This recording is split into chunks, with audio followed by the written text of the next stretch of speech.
tout ce qui a souffle expire. Où donc réside l'enfer s'il est contenu dans une pomme qu'une jeune femme vient de cueillir et qu'elle offre? Où est le lieu où tout se damne?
Dans la province de Normandie, l'herbe pousse en permanence. L'hiver est glacial, les chemins sont creux, il pleut sans finir, l'arbre est roi, les pommiers abondent.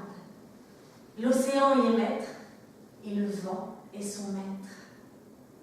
Les maîtres du vent, ce sont les marins. En Normandie, même celui qui bêche son champ est un marin. Même celui qui coupe les vêtements est un marin. Même celui qui presse le cidre est un marin. C'est en avril de l'an 879 que se passe cette histoire.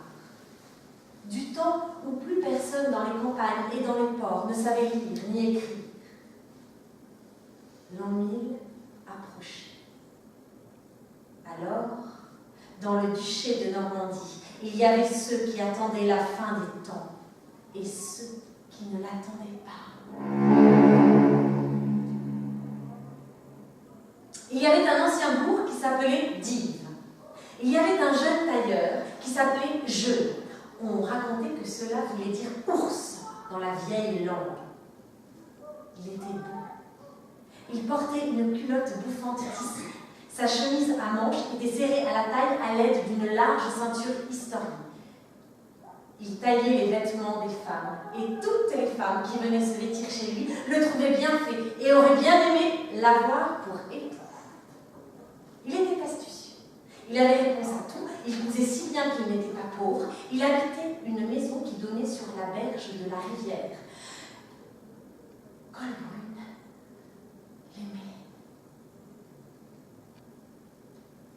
Colbrune habitait la maison d'en face. Elle brodait pour gagner sa vie. Elle aimait follement jeune. Matin, midi et soir, elle le regardait par sa fenêtre. Elle ne dormait plus. Une nuit, alors qu'elle se retournait dans son lit sans trouver le sommeil, elle se dit « Je ne trouve pas le repos.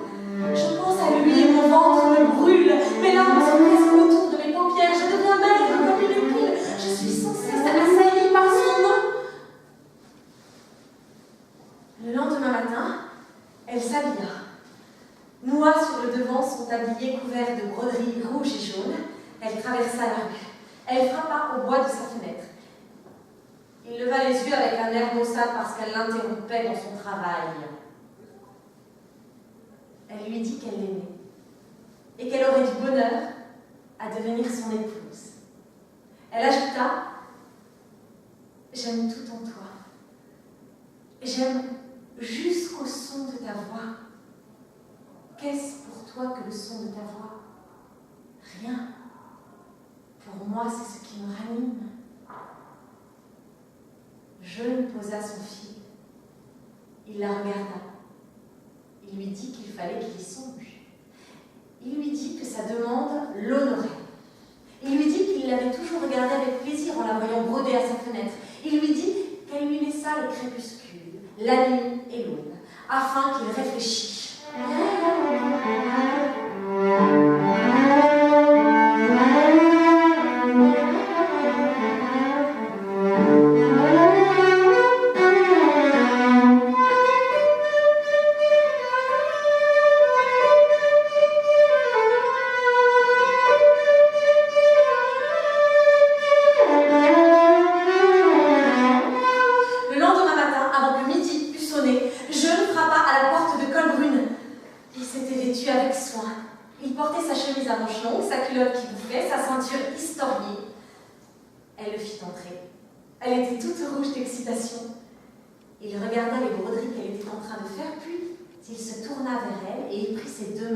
Dans ses mains.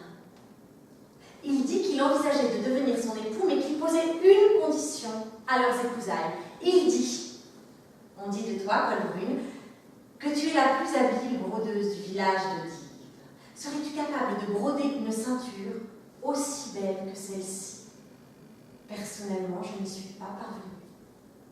En disant ces mots, Jeune défit la ceinture historiée qui lui saignait la taille et il la remit dans les mains de Colbrune. Colbrune toucha la ceinture en rougissant parce qu'elle était encore tiède du corps de Jeune.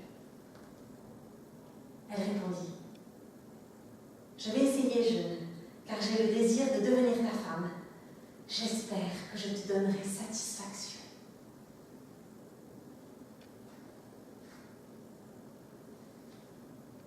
Colbrune travailla durant des jours. Elle veilla des nuits entières en s'efforçant de reproduire les motifs qui ornaient la ceinture. Mais les dessins étaient si enchevêtrés, les fils qui les nouaient si fins, les couleurs si variées qu'elle n'arrivait pas à faire quelque chose d'aussi parfait. À la fatigue des veilles successives s'ajouta la menace de ne jamais y parvenir. À la tristesse d'être une piètre ouvrière s'ajouta la détresse d'être refusée par Jeune, puisqu'elle allait manquer à sa promesse. Le désespoir la gagna. Le goût de vivre se perdit en elle. Elle ne mangeait plus. Elle disait « Je l'aime, je sais broder, je travaille sans cesse, mais j'ai beau faire. Je n'y parviens pas. » Elle se mettait à genoux et priait en pleurant « Ô toi, Seigneur du ciel et de la mort, qui que tu sois, viens en secours.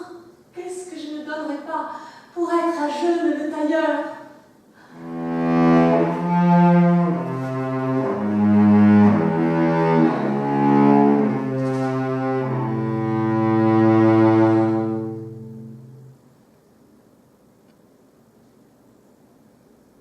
Une nuit, tandis que Colbrune était à sangloter, elle entendit qu'on frappait à sa porte. Elle prit la chandelle dans sa main. Elle aperçut la silhouette d'un seigneur. Il était vêtu d'un habit magnifique. Il portait un pourpoint d'or, un baudrier d'or et une vaste cape blanche. Colbrune entr'ouvrit la porte timidement. Le seigneur lui dit « N'ayez crainte, je suis un seigneur égaré dans la nuit. J'ai suivi la brume qui couvrait la rivière, j'ai vu votre lumière allumée dans la nuit, j'ai voulu reposer un peu les sabots de mon cheval, je l'ai attaché à votre haie. J'aimerais manger et boire aussi un peu, si cela ne vous crée pas de gêne. » Colbrune le fit entrer. Elle remit une branche coupée dans l'âtre. Elle lui offrit de son cidre fermenté. Elle contemplait son pourpoint d'or. Le seigneur répéta « J'ai faim !» Colbrune lui demanda de la pardonner d'être si distraite, mais la fatigue de la nuit pesait sur elle. Elle ajouta « Voulez-vous que je vous prépare un gruau ?» Le seigneur répondit « Je préférerais une pomme. » Colbrune prit le compotier et alla chercher au cellier des pommes. Elle tendit au seigneur une pomme. Le seigneur croqua la pomme. Tandis qu'il mangeait sa pomme, le seigneur vit Colbrune qui essuyait furtivement ses larmes. Lui, il essuya ses lèvres. Il dit « Fille, tu pleures. » Et elle lui rétorqua qu'il avait dit la vérité. Elle ajouta « J'aime Jeune le tailleur. Si je travaille à une heure si tardive, c'est que j'ai promis à Jeune de lui façonner une ceinture historique. Mais au bout de 5 semaines de peine, nuit et jour, je n'ai rien su faire qui vaille. Regardez plutôt. » Elle alla chercher la ceinture brodée et lui montra tous les essais infructueux qu'elle avait tentés dans le dessin de la reproduire. Le seigneur sourit et dit « Attends. Où le monde est petit, où le hasard est une chose étrange, il me semble que j'ai dans la sacoche qui pend sur le flanc de mon cheval une ceinture qui lui ressemble singulièrement. » Quand le seigneur revint, quand ils comparèrent les deux ceintures, ils découvrirent que c'était exactement les mêmes. Pas un fil qui ne fût de la même couleur, pas un dessin qui ne fût identique. Alors, Colbrune sanglota soudain. Elle dit « Je pleure parce que je suis pauvre. Cette ceinture vaut au moins la valeur d'un cheval, de 7 vaches ou d'une agrafe d'or. Jamais je ne saurais vous l'acheter. Jamais je ne me marierai avec Jeune. » Le seigneur lui dit d'arrêter sur le champ de s'abandonner aux larmes. Il s'approcha tout près d'elle et lui caressa les cheveux. Il lui dit « Je te donne cette ceinture pour rien, si tu le veux. » « En échange de quoi ?» se rebiffa Colbrune. « En échange d'une simple promesse, dit le seigneur. »« Laquelle ?» demanda Colbrune. « Que tu n'oublies pas mon nom, dit le seigneur. »« Comment vous appelez-vous » demanda Colbrune. « Je m'appelle Aille de Bic de Haine. »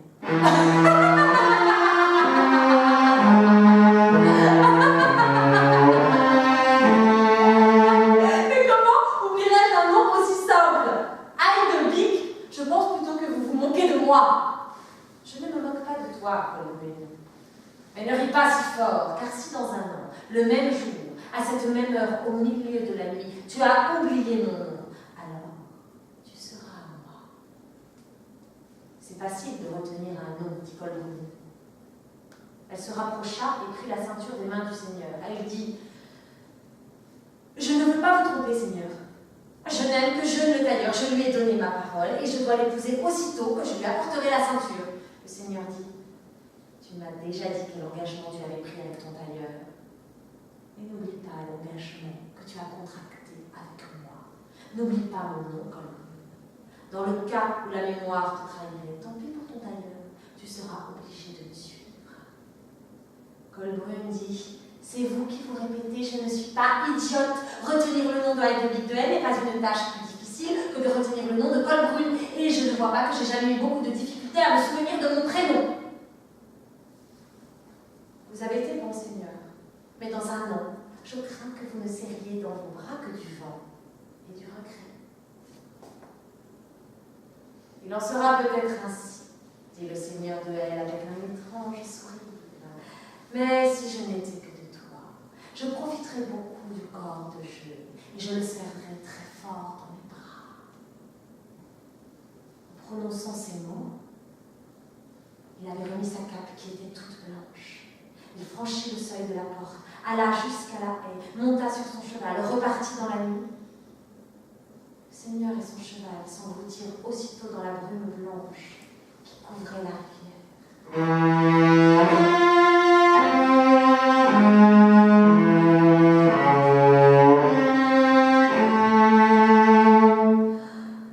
Jeune s'éveilla soudain. Il jeta un regard à la fenêtre. L'aube se levait à peine et déjà quelqu'un frappait à sa porte. Il sauta de son lit. Il se dit « J'espère que c'est Colbrune. Je pense qu'elle a achevé la ceinture. » Il alla ouvrir. Penché sur la table, il regardait les deux ceintures. Il comparait. Il riait. Je disais à Colbrune « Tu as des mains de fée !» Colbrune rougissait. Colbrune dit tout à coup « Alors, dès demain, nous allons pouvoir publier nos bans ?» Je lui répondis qu'il n'y avait pas lieu d'attendre le lendemain, qu'ils allaient les publier le jour même. Il ajouta « Je suis fière d'épouser une ouvrière qui est parvenue à exécuter ce que je n'ai pas été capable de mener à bien. » Il lui prit les mains, il tira son corps vers lui. Ils s'étreignirent. Ils se marièrent. Le douar de jeu était une maison de bois sur le bord de la Dive, 10 laits de tissu, un marteau, 2 épées. La dot de Colbrune était une table en bois, une chaise, une chandelle, un rouet, un fuseau, une pomme et un cercle. Devant tous, Jeune offrit à Colbrune sa ceinture historiée et la lunoie. Devant tous, Colbrune offrit à Jeune sa ceinture historiée et ce fut lui qui la noua lui-même sur son ventre. Tous deux, ceint de leur ceinture historiée, burent chacun un bol de craie et un bol de cidre devant tout le bourg de Dive. Et ainsi les cérémonies des épousailles de Jeune et de Colbrune furent-elles conclues avec l'accord de tous. Colbrune monta sur une vache et se rendit à la maison de Jeune.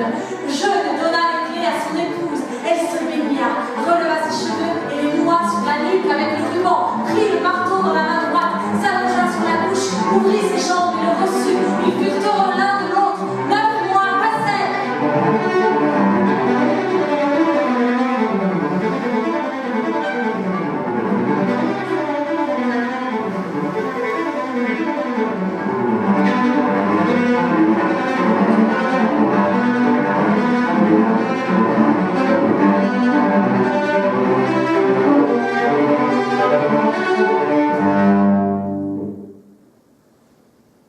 À la fin du 9e mois, un jour que Colbrune était en train de broder,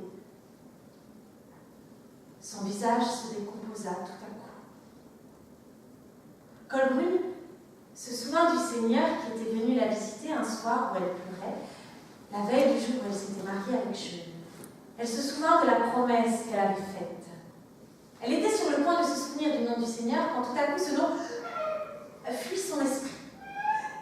Le nom était sur le bout de sa langue, mais elle ne parvenait pas à le retrouver. Le nom flottait autour de ses lèvres. Il était tout près. Elle le sentait, mais elle n'arrivait pas à se saisir de lui, à le remettre dans sa bouche, à le prononcer. Elle était bouleversée.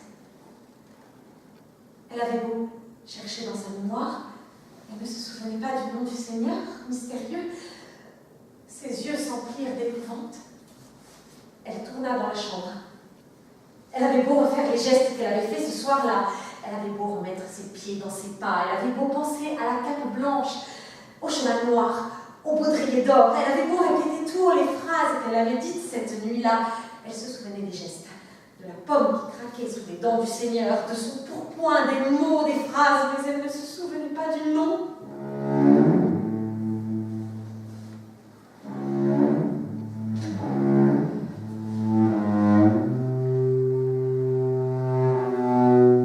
Elle perdit le sommeil.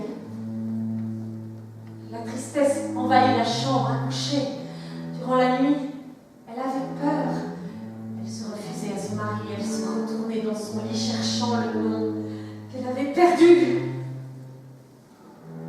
Son mari s'étonna.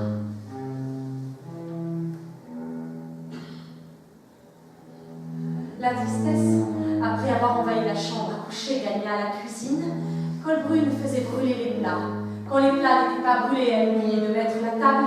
Elle ne pelletait plus les cendres dans l'âtre et la cheminée se salissait et fumait. Même, il lui arrivait d'oublier de faire les repas, tant elle était occupée à chercher dans l'épouvante le nom qu'elle avait perdu.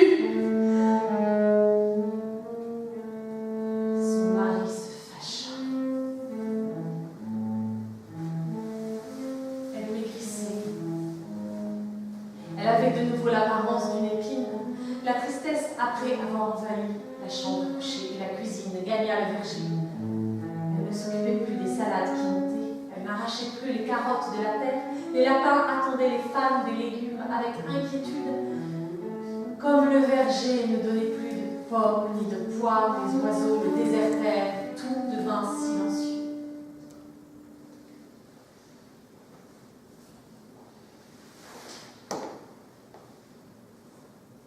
Alors Colbrune errait sous les branches des arbres, sans lever la tête, bossue, sans rien voir, cherchant le nom qu'elle avait perdu.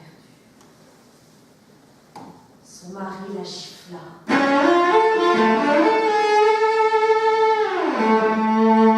Colbrune tourna vers Jeune sa tête en larmes. Il lui prit les mains et lui demanda d'un air mécontent la raison d'un tel changement dans sa conduite.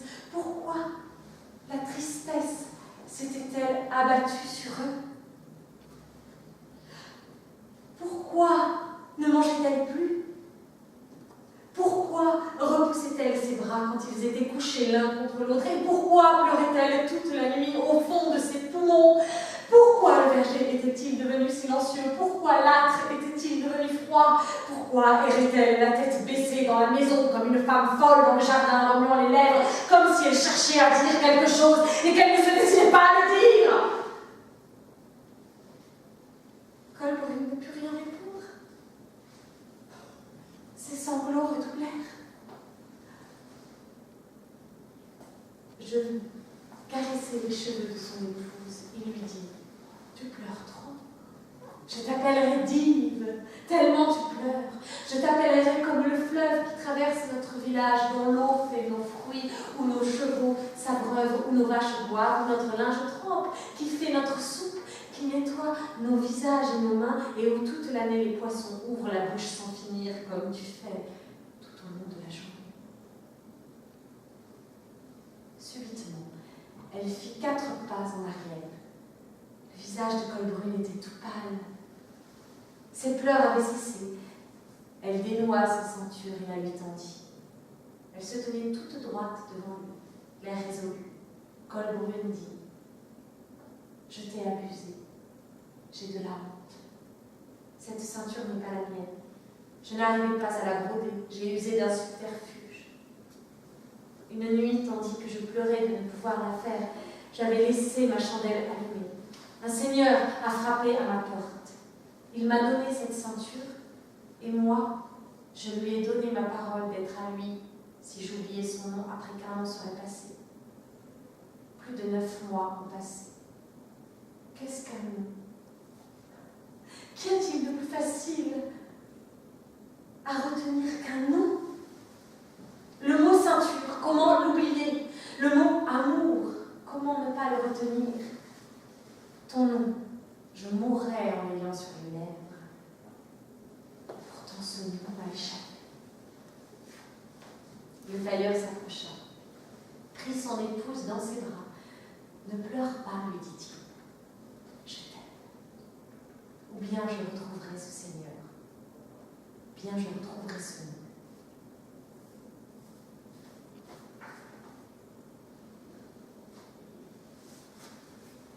Le lendemain, avant l'aube, Jeune se leva. Il s'habilla. Il demanda à Colbrune par où était parti le Seigneur quand il l'avait quitté. Elle dit « Par là !» Il y alla. Il suivit le lit de la rivière. Il pénétra dans la forêt. Il parla au bûcheron. Il fouilla les taillis. Il escalada les roches. Au bout de 2 jours de marche, il s'assit sur une souche parce que la fatigue l'avait gagné. Il se mit à pleurer. C'était déjà la moitié du 10e mois. Soudain, il vit un lapereau devant lui qui dressait son museau. Le petit lapin lui dit « Pourquoi pleures-tu » ?« Je cherche le Seigneur qui a une cape blanche. » Le lapereau dit « Suis-moi. » Jeune se leva et le suivit. Le lapereau le conduisit à son terrier dissimulé sous la mousse. Jeune s'accroupit. Il se mit à 4 pattes. Il entra. Il descendit sous la terre. Il arriva dans l'autre nuit. Il vit un grand château blanc qui brillait dans la nuit. Le pont-levis était baissé, il franchit le pont-levis. Dans la cour, des palefreniers frottaient les cheveux. Au milieu de la cour carrée, des serviteurs briquaient un grand carrosse d'or. D'autres nettoyaient les portières. Jeune s'approcha des serviteurs et il leur dit avec respect « Puis-je vous demander pourquoi vous astiquez ce carrosse ?» Notre maître se prépare à remonter sur terre bientôt pour y chercher une jeune brodeuse dont il veut faire son épouse. Dirent les serviteurs. Vraiment, le carrosse que vous êtes en train de briquer est magnifique, dit Jeune. Dites-moi en vérité, comment se pourrait-il que le Seigneur qui possède un carrosse aussi magnifique ne possède pas un nom tout aussi magnifique? Là est vrai, dit-il. C'est le carrosse de Heidebic de L.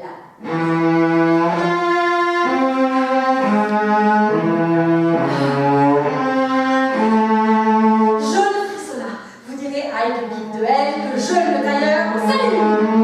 Il quitta le château. Il remonta du L. Il faut dire que le nom du L est le nom de l'enfer chez les anciens habitants de la Normandie. Il faut dire que l'enfer est le nom du monde pour tous les habitants du monde. Il sortit du terrain, revenu à la ville, il courut vers le bourg de Digne. Il répétait le nom de Heidebic de L. Il le gardait bien en tête en le répétant. Arrivé à la rivière, il vit le reflet de sa maison dans l'eau. Il s'arrêta. Il trouva belle cette image qui flottait sur la dive. Il posa la main sur le parapet. Il contempla le reflet de sa maison qui brillait à la surface de l'eau. Tout à coup, il eut faim. En se redressant, il chercha à réciter le nom. Il était là. Tout près de lui, il était sur le bout de sa langue. Il flottait autour de sa bouche comme une brume. Tantôt il s'approchait, tantôt il s'éloignait. Et quand il fallut le dire à sa femme, le nom lui fit défaut.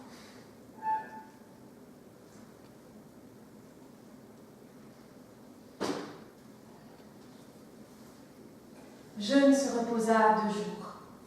Colbrune tremblait la nuit dans les bras de Jeune, tant elle avait peur d'être séparée de lui.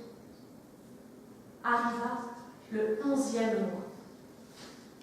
Il partit, suivit la rivière, entra dans la forêt. Bien qu'il cherchât sous les mousses, il ne retrouva pas le terrier. Il demandait aux bêtes où était le monde sous la terre, et les bêtes demeuraient silencieuses, ou bien le fuyaient. Il avança très loin dans la forêt. Soudain, il arriva au bout de la forêt devant l'océan. Il était là. Il s'assit à l'extrémité d'une roche qui avançait dans l'eau et que les vagues battaient. Il pleura. Une sole apparut à la surface de la mer. Elle lui dit « Pourquoi pleures-tu » Jeune regarda la sole dans les petites vagues blanches et lui dit « Je cherche le Seigneur qui a une cape blanche et un baudrier d'or. » La sole dit en plongeant dans la mer « Suis-moi » Il plongea dans l'océan. Il toucha le fond de la mer. Derrière le mur des algues, il vit un grand château blanc qui brillait dans l'obscurité. Le pont-levis était baissé. Il le franchit. Dans la cour, des soldats étaient en train de sceller des coursiers noirs. Au milieu de la cour carrée du château, des serviteurs étaient en train de placer des coussins rouges dans le carrosse. Des cuisiniers apportèrent des aiguillères et des plats avec des couvercles d'argent qui sentaient très bon. Je s'approcha du cuisinier et leur dit avec respect: puis-je vous demander pourquoi vous mettez ces nourritures dans les portières? Notre maître se prépare pour chercher une jeune brodeuse sur la terre et il tient à lui donner une petite collation durant le voyage. Vraiment, ces odeurs sont extraordinaires, dit Jeune. Dites-moi, en vérité, comment se pourrait-il que celui qui a fait préparer une nourriture aussi extraordinaire ne porte pas lui-même un nom extraordinaire? Cela est vrai, dit-il. C'est celle que mange tous les jours Aïe de Big de Elle.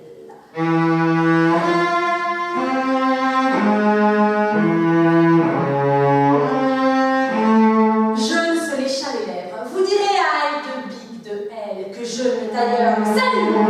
Il remonta du château de la mer, il creva la surface de la mer, il s'ébroua sur la rive, il traversa la nage, il pénétra dans la forêt, il courait, il répétait le nom de Aïe de Big de Elle, il le gardait bien en tête en le répétant, il s'appliquait à le redire.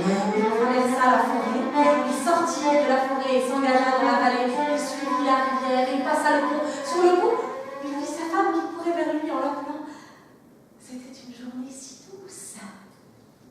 Crépuscule. Sa femme criait son nom.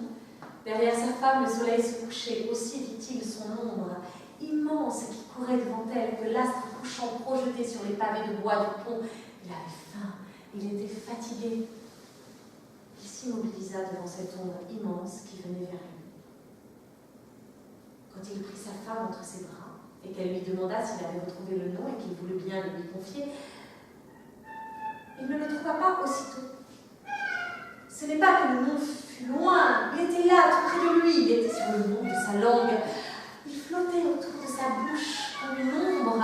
Tantôt il s'approchait, tantôt il s'éloignait du bord de ses lèvres, mais quand il fallut le dire à sa femme, le nom lui fit défaut.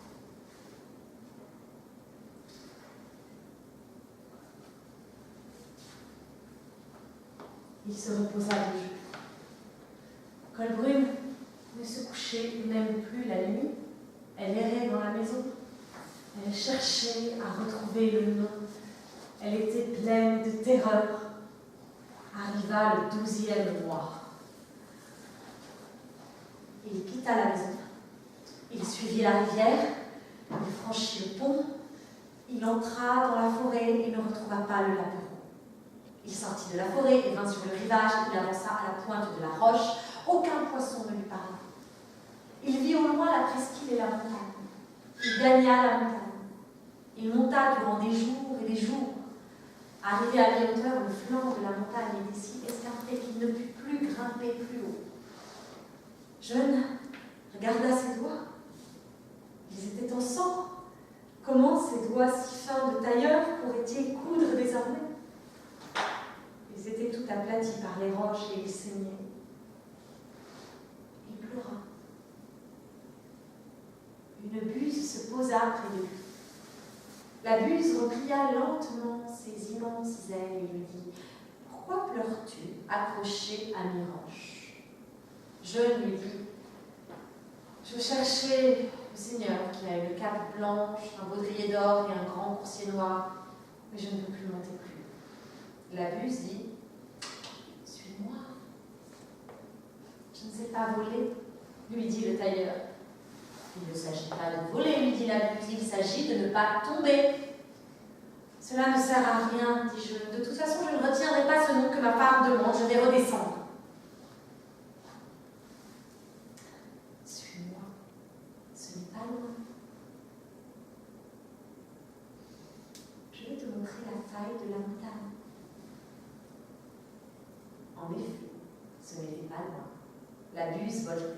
Je la suivais en s'accrochant aux roches. En déployant son aile, elle lui montra la faille de la montagne. Il descendit dans la montagne, cela dura des jours.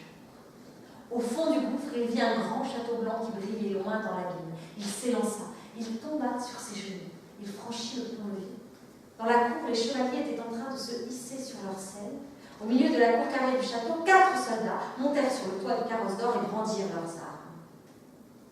Je s'approcha des soldats et leur dit avec respect: puis-je vous demander pourquoi vous montez sur ce carrosse vide en faisant briller vos armes? Notre maître va arriver d'un instant à l'autre pour aller chercher le jeune brodeux sur la terre, et il nous faut le protéger. Ces armes ont un éclat qui ne se compare à rien, dit Jeune. Dites-moi en vérité comment se pourrait-il que celui qui possède des armes aussi éclatantes ne porte pas lui-même un nom éclatant? Cela est vrai, dit-il. Elles appartiennent toutes à Heidelbeek de L.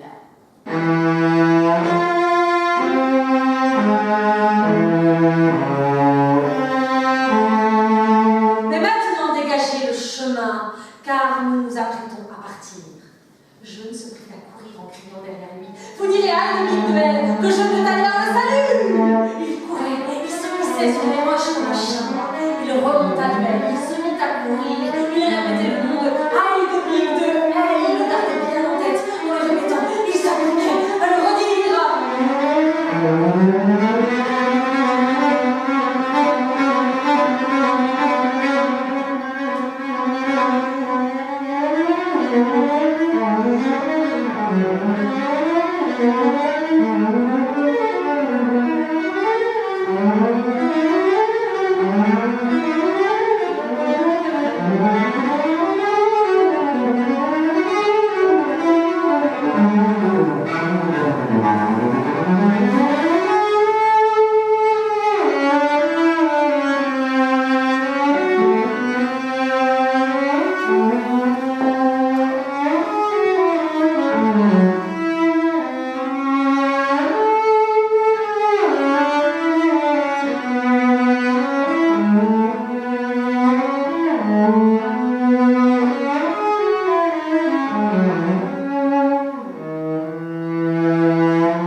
Elle monta sur un tabouret.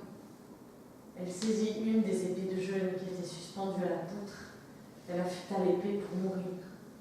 Elle ne voulait pas que le Seigneur la prît pour femme. Elle ne voulait avoir appartenu qu'à Jeune. Il a répété le nom. On était le 29e jour du 12e mois. Jeune redescendit la montagne en sautant de roche en roche. Il rejoignit la grève. Il courait. Il suivait la plage juste à la forêt. On était le 30e jour du 12e mois. Il courait. Il pénétra dans la forêt. Il la traversa. On était le 31e jour du 12e mois. La nuit était tombée. Il était 11 heures de la nuit. Il courait. Il passa le pont. Il n'y avait pas de reflet que pût reproduire l'eau de la rivière. Il n'y avait pas d'ombre qu'elle ne se fondisse aussitôt dans la nuit. Il poussa à la porte et ne regarda pas sa femme qui transpirait le sang dans l'effroi. Elle tenait l'épée dans la main, elle lui tournait le dos, elle était assise devant l'âtre, la pointe de l'épée reposée sur le sol. Il cria « Ah, Heidelbeek de L, voilà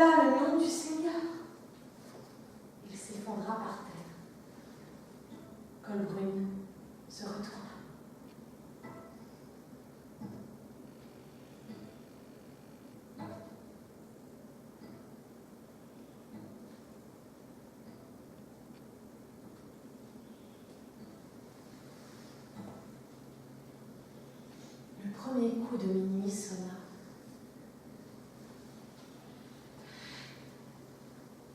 Le vent soudain souffla.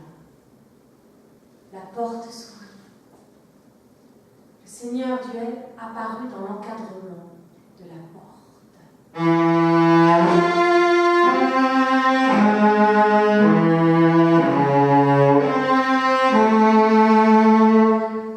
Le seigneur s'avança en riant.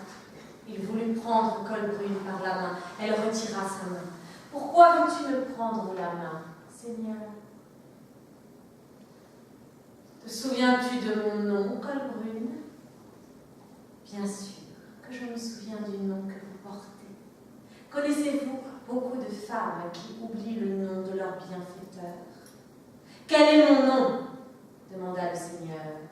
Attendez seulement que ma langue l'apporte. Attendez seulement que mes lèvres le prononcent. Quel est mon nom ? Cria le Seigneur. Colbrune dit doucement en souriant. Aïe de pique de elle est votre nom, Seigneur.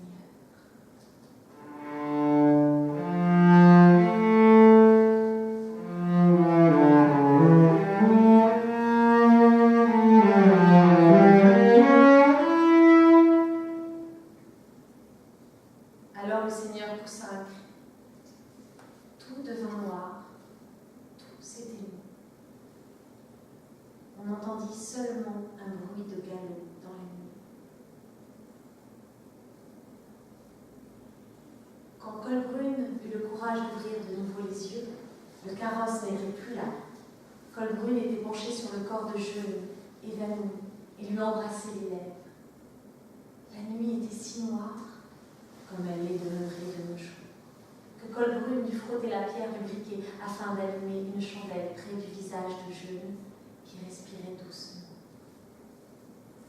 Jeune était maigre, son ventre gargouillait de faim. Colbrune mit un genou à terre, la chandelle à la main. Jeune se réveilla. Il était faible. Sa face était pâle. Colbrune lui prit la main. Durant 1 minute, ils tremblèrent, puis ils furent heureux toute une vie.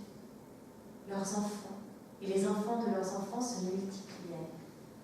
Et enfin ils moururent, laissant une table, une chandelle, un fil, un rouet pour tirer ce fil de la laine des bêtes, un fuseau pour l'engouliner, et ma voix pour les dire.